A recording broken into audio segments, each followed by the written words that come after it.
પૂજ્ય ગુરુજનો અને મારા વાલા વિદ્યાર્થીની ભાઈઓ તથા બહેનો, મારું નામ જોકે આયશા ઇમરાનભાઈ છે. હું ધોરણ 8 માં અભ્યાસ કરું છું. આજે હું તમારી સમક્ષ સ્વાસ્થ્ય અને પર્યાવરણના વિશે મારા વિચારો રજૂ કરવા ઊભી થઈ છું.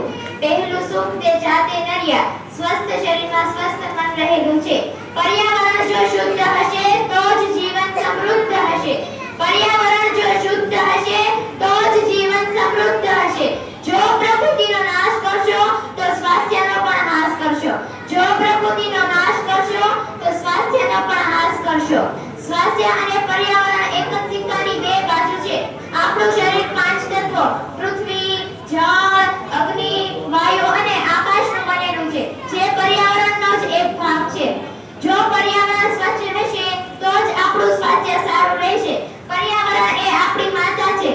જો માતા બીમાર હોય તો સંતાન ક્યારેય સુખી ન રહી શકે.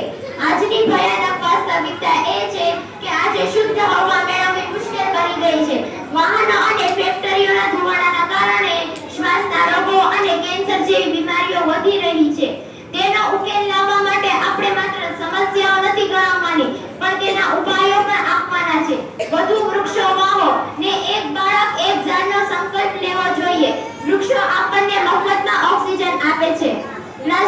પ્લાસ્ટિકનો બહિષ્કાર કરવો. પ્લાસ્ટિક પર્યાવરણ અને પ્રાણીઓ બંને માટે ઝેર સમાન છે. કાપડની થેલીનો ઉપયોગ શરૂ કરવો જોઈએ. કચરાનું વ્યવસ્થાપન કરવું. ભીનો અને સૂકો કચરો અલગ કરવો. ગમે ત્યાં કચરો ફેંકવો નહીં.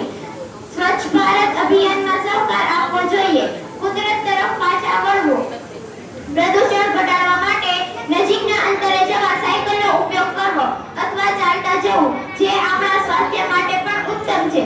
જો મિત્રો આપણે આવનારી પેઢીને હોસ્પિટલોના બિલ અને ઓક્સિજનના સિલિન્ડર નથી આપવા તો આજે જ જાગવું પડશે.